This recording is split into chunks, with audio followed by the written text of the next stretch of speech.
Thank you for the nods.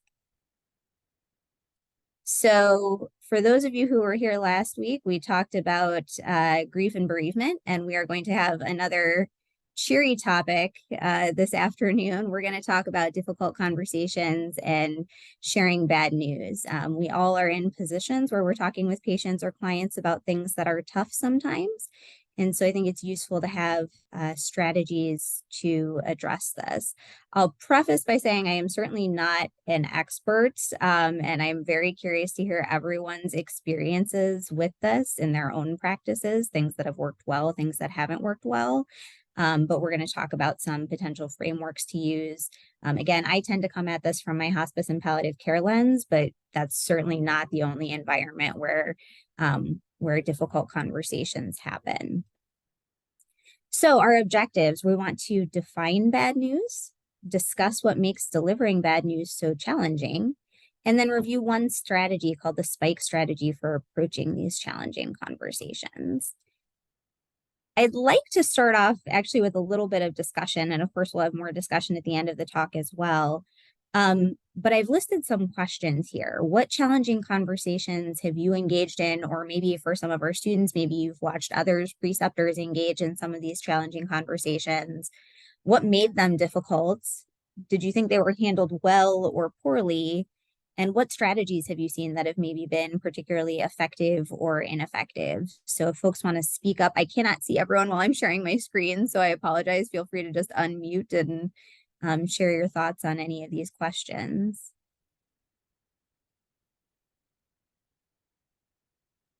My brain went kind of, to the obvious stuff, but one of the hardest topics of conversation is the hygiene one, in all honesty. And I know, like, you deal with death, you deal with substance use, like all this stuff, but like that's the tough one. And I think it's hard because you don't want to offend someone or make it worse.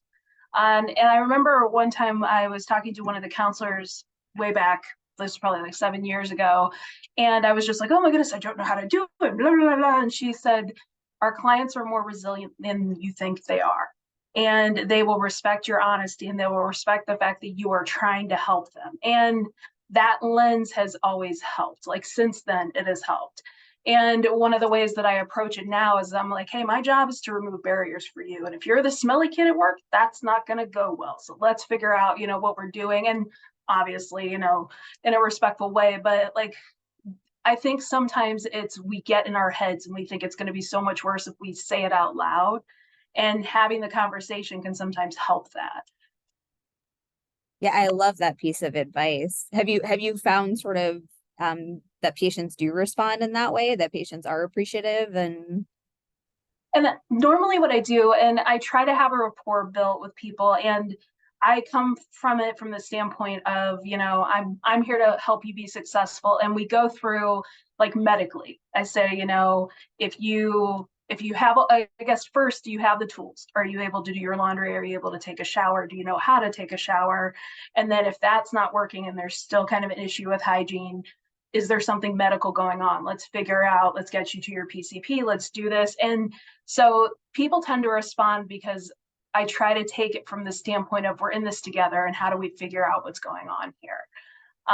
And there are people that literally have never been taught how to do the basic hygiene pieces and don't know how to ask. So normally people do respond pretty well. And in all honesty, better than I think, like, I gave people credit for. I thought, oh, this is going to be terrible and awful, and they're never going to talk to me again. And it's never worked that way. Like, in 7 years, it's never worked that way. That people have responded. well, that's good to hear. And I do think sometimes we do kind of build things up in our heads to be worse than they might actually be when we sort of dive into it. And I think you also make a great point about what is bad news. It's not always, and we'll talk about this in a few minutes when we get to the definition piece, it's not always that you have a terminal prognosis. There are all sorts of things that are bad news that, that don't get to that level. And so a number of things can lead to conversations that are uncomfortable or challenging. Other thoughts or other experiences that people want to share at this point? I think of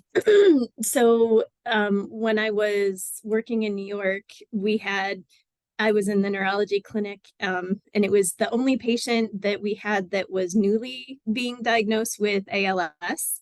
or Lou Gehrig's disease. And I was with the neurologist, and he had asked, it was a brand new patient coming in. So we did our initial med history. And as the exam was going, I think we both realized something was wrong. And he went for additional testing, and then the neurologist had asked him to come back. So he needed to inform both the patient and his wife that that he did have ALS. And it was progressing very quickly, at least over the course of the last few weeks. What it was going to look like was a little trickier. So it was tough. It also was one of the few, so I had never done that before, so that made it difficult. This was one of the few times that the neurologist that I work with needed to break this news, and he was pretty upset. He was pretty upset by it. This was an individual that he knew from the community that had come specifically to our clinic because of him.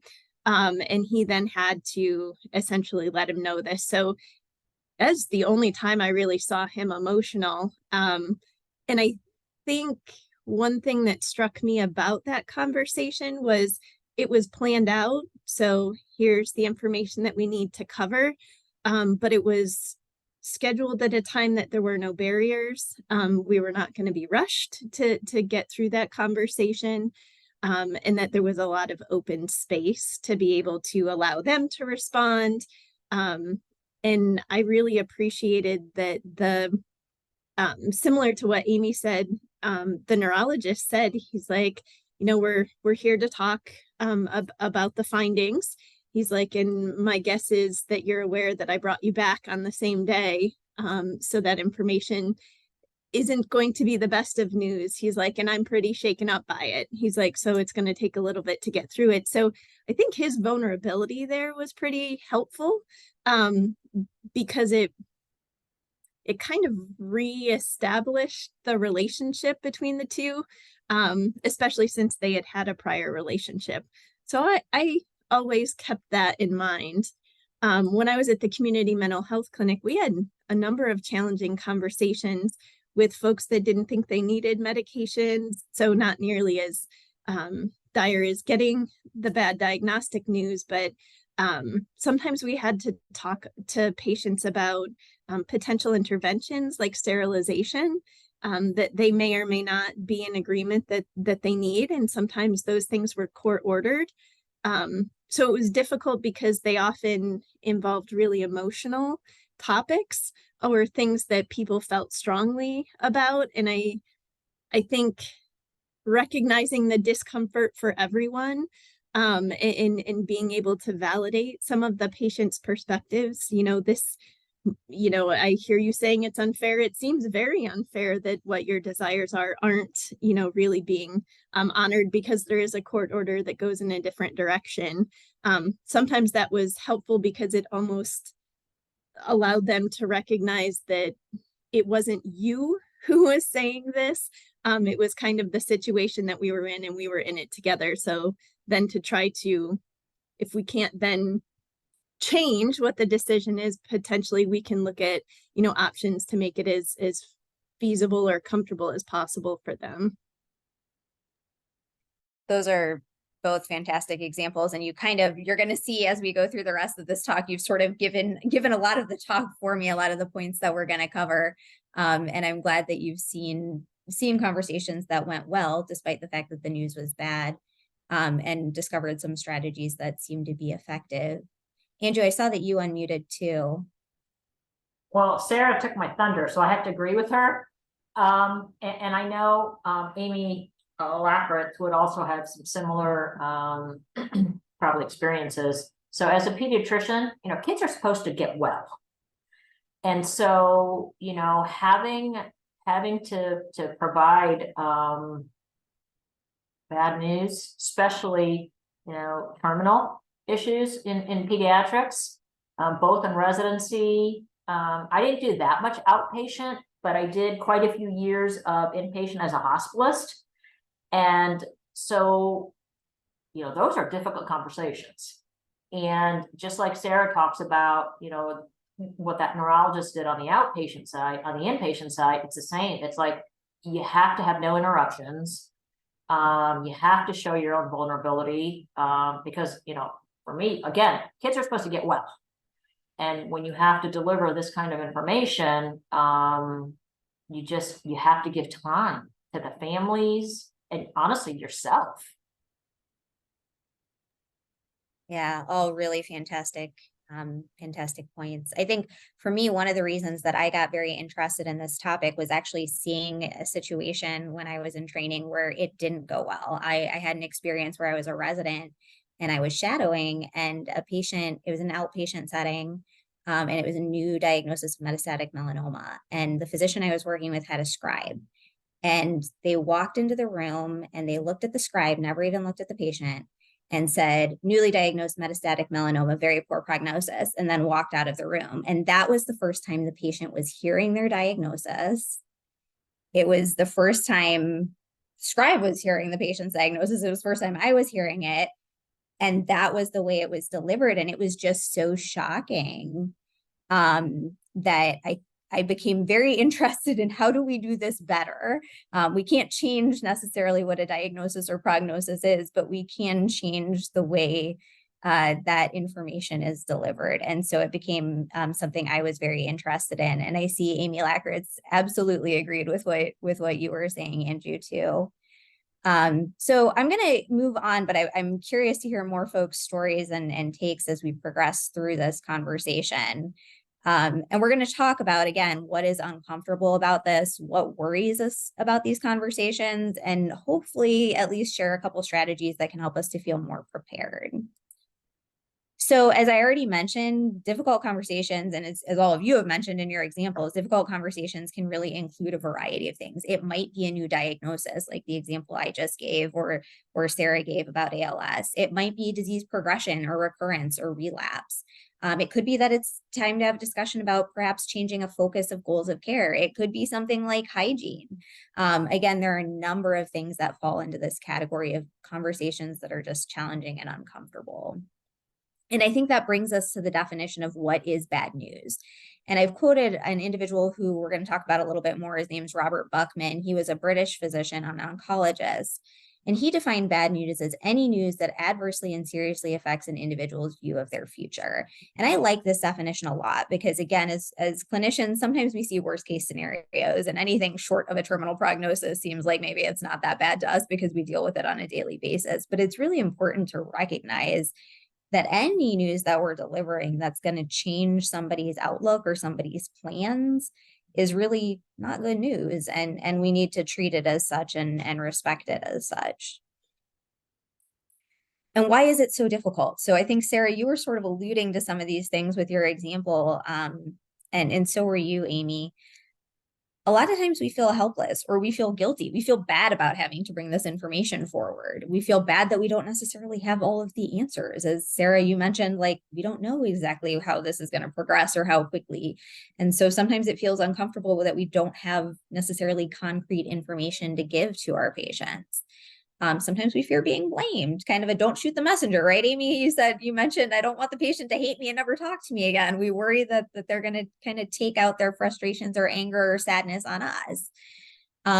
We don't have a lot of training. And Sarah, you mentioned this in your example. You didn't have a lot of times where you were in the position where you needed to do this. And a lot of times our mentors or preceptors haven't had a lot of experience with doing it. And we don't often get a lot of formal training. Certainly we get some training on communication skills. I think we're seeing more of that, but opportunities to actually give bad news in a safe environment before we're doing it kind of for real is very limited. Time constraints. Several of you mentioned these are conversations that take time. You don't want to be rushed. You don't want to have pagers going off or other staff interrupting with questions about different patients or, other things that are very valid needs and concerns, but it's terrible if that gets interrupted or distracts from the discussion that you're trying to have. Oftentimes, and again, I think, Sarah, you alluded to this, we have concerns about our emotions. How's the patient going to express their emotion? What emotions is it bringing up in us? Is this a patient that we're close to, or does it maybe tap into some of our own personal worries or fears or experiences that we've had with family members or close friends? So that concern about what emotion is going to rise to the surface, be it the patient's or our own, and giving ourselves kind of grace to deal with that.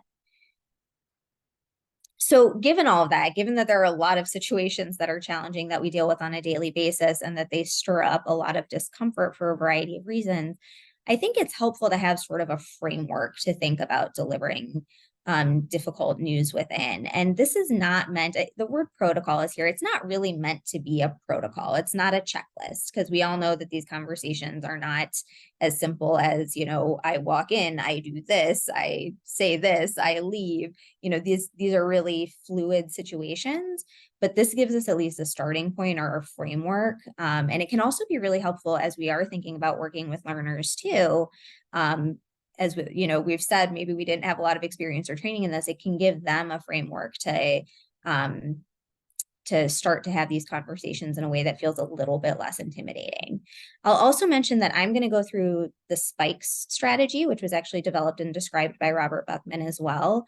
There are a number of strategies that you'll find out there. I'm going to talk later about a website called Vital Talk. They have one called Guide. Most of the acronyms that are out there are sort of slightly different in their phrasing, but really kind of get to the same elements. So this is certainly not the only one that you'll see if you start looking up frameworks. This is just one that is widely taught. So SPIKE stands for setting, perception, invitation, knowledge, empathy, and strategy and summary. And we're going to kind of walk through what each of those is referring to in a little bit more detail. And again, I think you'll see a couple of you who described your situations, you're doing a lot of these things already. So the setting. And Sarah, I think you mentioned this in your example. We want it to be private. If the patient wants to include family or friends, and again, I mentioned this last week, family is really whoever the patient says it is, then they should have the opportunity to be involved. Oftentimes that can be very helpful to have an extra set of ears, because as we'll talk about later, when you're giving news that is potentially emotional, we don't always hear everything after that initial news is delivered. So a private setting with those supportive individuals that the patient wants present, sit down. I think most of us know this by now. It's not great if you're kind of lording over your patient. You really want to be at eye level with them and having a conversation that doesn't feel hierarchical. Having things like Kleenex available. I'm not saying you shove it in their face right when they walk in the room, but knowing where it's located nearby, so that if it becomes necessary, you can just kind of smoothly slide it over instead of needing to run around your clinic or your inpatient ward looking where a box might be. And then really being available, being attentive. This is not always easy because of the time constraints that we mentioned. There were times when I was in practice where I was fortunate to have colleagues where I could say, hey, can you take my pager for the next half hour or so? If there's an emergency, I need you to handle it. And if it's not an emergency, I'll call back as soon as I can, just so that I could, not have the distractions when I knew that there was going to be a conversation that really required that. It's not always something we're able to do, but it's nice if you can. So thinking ahead of time about what kind of setup do you want for that conversation in terms of your physical environment and preparation. So that's the S, the first S in SPIKES. The next one is perception. A lot of times people will say, well, how do I even start this discussion? Like, what do I say to begin? And one thing that I find really helpful is finding out what the patient knows. Because a lot of times it surprises us. Like, there have been a number of times in both directions where I've been shocked, where I thought a patient was completely clueless. And when I asked them, tell me what you understand about what's going on with your disease, or tell me what the doctors have told you so far. And they're able to give me a really great detailed accounting. And sometimes they'll even tell me things that are essentially forecasting what I'm already going to say. Like, I have a feeling that this is getting worse, or I don't think that my treatment's going as well as we had hoped. And that really just allows you to start the conversation in a different place. Conversely, I've had some patients that I thought were really well informed and educated on their disease. And when I've asked them to tell me what they understand so far, they're really not, or they're really struggling to understand, or they don't feel like they've been given information, or maybe they didn't understand information that they were given. So I think it's a great opening to just start with, you don't have to use this exact phrase, what have the doctors told you so far, but gauging the patient's understanding or client's understanding of where they're at. Even Amy, to your example, finding out, has anyone ever commented to you on this before? Because it probably wouldn't surprise me if somebody said, yeah, I got made fun of at school because my clothes weren't always clean, or somebody at work told me that I smelled funny and didn't want to sit by me. You know what I mean? Like, it's not shocking that people have already maybe gotten some inkling of what's going on. So figuring out where the patient is with something. So we start with that setting, that physical environment, setting ourselves up for a private, quiet environment that's hopefully free of distractions, and then moving into understanding what the patient already knows. The I in SPIKE stands for invitation, and that really means getting permission from the patient to discuss the issue. So is it okay? And again, I threw a cancer example in, certainly it applies to just about any other entity. Is it okay if we discuss what's going on with your cancer? Can we talk about your hygiene practices? What is it that you already know so far about your neurological symptoms? Whatever the case may be, is it okay if we talk about that further? So we get your understanding. What do you know so far? And is it okay if we talk about that more? It can also be helpful to find out how much detail somebody wants to know. This is another area where I have sometimes been surprised by patients and families. I'm a very detail-oriented person. And so if I'm in a medical situation or I have a family member in a medical situation, I want to know all of the nitty-gritty that's going on.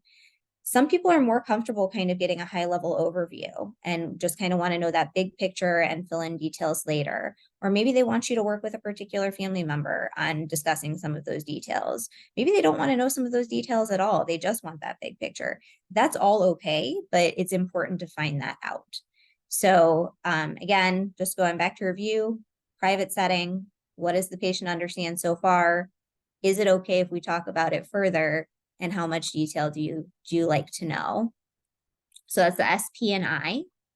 K is actually giving that information, sharing the knowledge that you have, the information, the bad news that you're maybe dreading saying. Sarah, you mentioned kind of a warning shot that you saw the neurologist that you were working with give, where they sort of said, I'm bringing you back on the same day for a reason, and this is a conversation that I'm struggling to have. And I think kind of, you don't have to use that exact phrasing, obviously, but I think sort of giving some type of warning, unfortunately, I have some bad news that I need to share today, or unfortunately, this is not the conversation that I was hoping we would have. Just giving them that phrase to let them know that what is coming next isn't going to be good can be helpful. It sort of gives the patient a minute to kind of prep for that. I also think it's really important not to use jargon. We talked about this last week when we were discussing grief and bereavement and how, sometimes patients who have a terminal prognosis have never heard anyone say the word dying or death. And that can be confusing. And so if you have difficult news to share, it's really better to just be straightforward, honest, and clear in your language. Don't hide it with a lot of medical terminology. It's going to hinder understanding, number one, and that can make it difficult for the patient to then plan appropriately or respond appropriately or even understand and absorb the information. It's important to provide the information that you want to give or need to give in digestible pieces, which can look different for every patient. So you kind of need to gauge the patient's pace and how are they doing with digesting the information. And one good way to do that is to check for understanding periodically. Checking for understanding should not just be saying, do you understand what I'm saying? Because we've probably all experienced patients who just kind of nod or say yes or just because they think it's the right thing to be saying. But really, we need to make sure that they're able to explain back to us in their own words what they're taking away from the conversation. So you'll hear it referred to as the teach back method. There are some other methods out there, but just like we asked for the patient's understanding of their current issue before we started the conversation or right at the beginning of the conversation, we also want to get a sense of their understanding after we've delivered our additional information. So that's setting, perception, invitation, knowledge. The next piece is empathy. And a number of you also mentioned this, like your own reactions and wanting the patient to know that, hey, this is something that's really hard for me to have to say to you, and I'm with you on this. We're going to walk through this journey together, whatever that entails. And I think one thing that a mentor told me once that was really impactful was that emotions are processed faster than facts. And while we're processing emotions, we're not processing facts. And I think oftentimes as clinicians, as providers, we tend to be sort of factually oriented, right? We want to share some news. our goal is to eventually get to a management plan, right? Like we need to know what is the plan from here. And so we tend to focus on that. Here's the facts of your situation. What's the plan? What's the next step? But when a patient is getting news that is emotional, that is difficult to hear, their ability to process the facts in that moment is gone. That's shut off. You have to assume it's shut off, and you have to give them time to process that emotional response and be there with them while they're processing that emotional response, because that's the only way that they're going to move through the emotion piece to get to that plan eventually. And it might not happen on the same day or in the same conversation. So keep that in mind. We'll talk about that more in a little bit. Another thing that's been studied is kind of what is the satisfaction level with different communication strategies and what influences that satisfaction among patients and families. The third bullet point here, I believe, came from a survey that was done of family members whose loved ones were in the intensive care unit setting.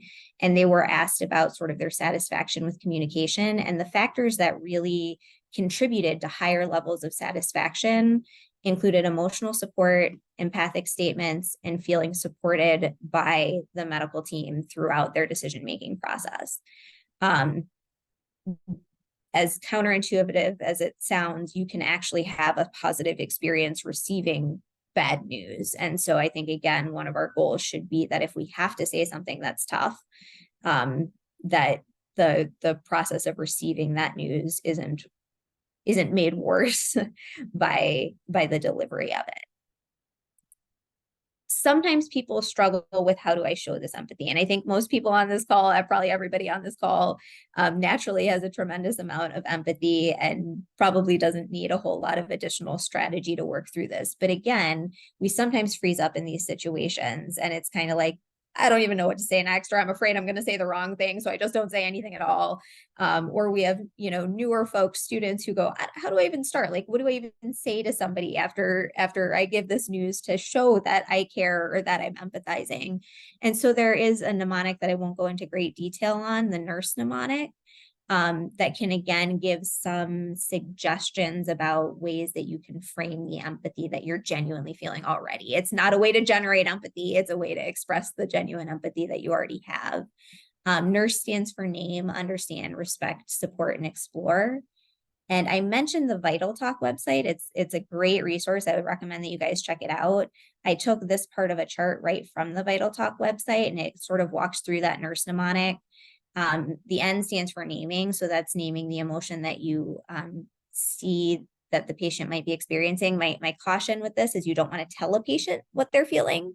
You more just want to point out what it is you're observing. So it sounds like you're frustrated, or you seem to be angry, or this appears like it's really disappointing for you.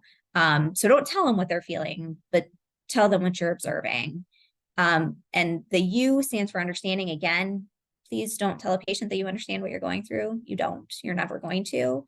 But you can acknowledge that knowing their emotional response helps you to understand what they're thinking. I love R, that's respect. Most of our patients have gone through an awful lot. They've tried to adhere to really difficult medication regimens, or they've dealt with side effects, or they've had to go to a million appointments, or they've been trying to change, habits, daily habits that are very difficult to modify. And so communicating your respect for all of that effort that they're putting in. And several of you already mentioned the idea of supporting and just sharing that you're going to be there with them on this journey as it unfolds, or that you're going to make sure that they have the resources that they need as they're walking through this. And then exploring, you might prompt them to further explore a particular aspect of what it is they're experiencing or going through. You don't have to use the entire nurse mnemonic when you're working with a patient on this.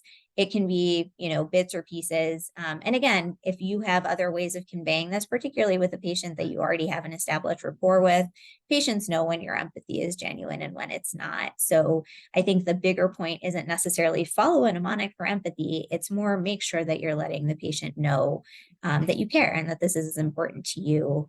I don't want to say it's as important to you as it is to them. That's probably an exaggeration, but that this is important to you and that you are going to be with them on the journey. So again, we talked about setting, perception, invitation, knowledge, empathy. And then the last S in SPIKE stands for strategy and summarize. And this is where, again, you've probably had maybe a lengthy discussion. You want to summarize some take-home points for the patient. Let them ask any questions. Again, check that comprehension and understanding. And then probably the most important piece is setting up a clear plan for what's next. And that plan might be as simple as, we've talked about a lot today. It's been a very overwhelming conversation. I'm going to give you and your loved ones some time to process what we've discussed.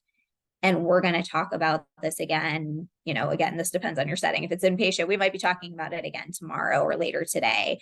If it's an outpatient setting, we're going to talk about this again in 2 weeks or whatever, you know, whatever time interval is appropriate. Amy, for your example, the plan might be, okay, now we've discussed what an appropriate hygiene routine looks like. I'm going to, you know, have you go and try to execute that. And we're going to come back in a week and see how it's been working for you.